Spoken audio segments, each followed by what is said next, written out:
जय श्री कृष्णा। जय श्री राधे भक्तों। मैं ज्योति गोस्वामी आज आपके लिए कार्तिक मास महात्म का 11वां अध्याय लेकर के आई हूँ। तो चलिए शुरू करते हैं। जिसको जप कर जीव हो भव सागर पार, 11वें अध्याय का शरद करे विस्तार। बोलो विष्णु भगवान की जय। एक समय जब समुद्र का पुत्र जलंधर अपनी स्त्री वृंदा के सहित असुरों से सम्मानित हुआ सभा में बैठा था, तभी गुरु शुक्राचार्य वहां पहुंचे, जिनके तेज से सब दिशाएं प्रकाशित हो गई। तब गुरुजी को आता देखकर असुरों सहित सागर पुत्र ने उठकर बड़े आदर से उन्हें प्रणाम किया। तेजस्वी गुरुजी ने सबको आशीर्वाद दिया।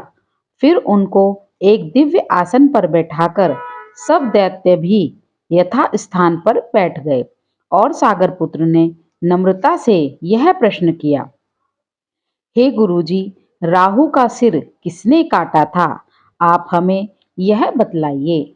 इस पर श्री शुक्राचार्य जी ने विरोचन पुत्र हिरण्यकश्यपु और उसके धर्मात्मा पौत्र का परिचय देकर देवताओं और असुरों द्वारा समुद्र मंथन की संक्षेप में सब कथा कहकर यह बतलाया कि जब समुद्र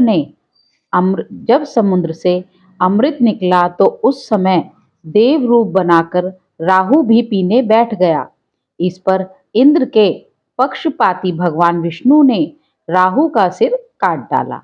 यह सुनने के साथ ही जलंधर के नेत्र लाल हो गए। उसने बड़ा क्रोध किया। फिर अपने धस्मर नामक दूत को बुलाकर गुरु का कहा हुआ सब वृत्तांत सुनाया और आज्ञा दी कि तुम शीघ्र ही इंद्रपुरी में जाकर इंद्र को मेरी शरण में ले आओ। धस्मर जलंधर का बड़ा निपुण दूत था। वह शीघ्र ही इंद्र की सुधर्मा नामक सभा में जा पहुंचा और उसने जलंधर के शब्दों में इंद्र से कहा, हे देवधाम, तुमने समुद्र क्यों मंथा और मेरे पिता के सब रत्नों को क्यों ले लिया? ऐसा करके तुमने अच्छा नहीं किया। यदि तू अपना भला चाहता है तो उन सब रत्नों सहित देवताओं के साथ मेरी शरण में आ, अन्यथा हे सुराधम, मैं सत्य कहता हूं कि तेरा राज्य ध्वंस कर दूंगा। इंद्र यह सुनकर बहुत विस्मित हुआ और कहने लगा, पहले सागर ने मेरे भय से सब पर्वतों को अपनी कुक्षी में क्यों स्थान दिया और मेरे शत्रु दैत्यों की क्यों रक्षा की? इसी कारण से मैंने उनके सब रत्न हरण किए हैं। मैं सत्य कहता हूं कि मेरा द्रोही सुखी नहीं रह सकता। इंद्र की बात सुनकर वह दूत शीघ्र ही जलंधर के पास आया और सब बातें उसे कह सुनाई, जिन्हें सुनते ही वह दैत्य क्रोध के मारे अपने होठों को काटने लगा और देवताओं को जीतने के लिए अपने उद्योग आरंभ किए। फिर तो सब दिशाओं तथा पाताल से करोड़ों दैत्य उसके पास पहुंच गए। शुंभ निशुंभ सेनापतियों को साथ लेकर जलंधर इंद्र से युद्ध करने लगा। शीघ्र ही उसने इंद्र के नंदनवन में अपनी विशाल सेना उतार दी। वीरों की संख्या ध्वनि और घोर गर्जना से इंद्रपुरी गूंज उठी। अमरावती छोड़ देवता उससे युद्ध करने चले। भयानक मारकाट हुई। दोनों पक्षों के आचार्य अपने अपने मृतकों को जिलाने लगे। असुरों के आश्चर्य गुरु शुक्र अपनी मृत संजीवनी विद्या से और देव गुरु बृहस्पति द्रोणागिरी से औषधियां लाकर मृतकों को जिलाने लगे।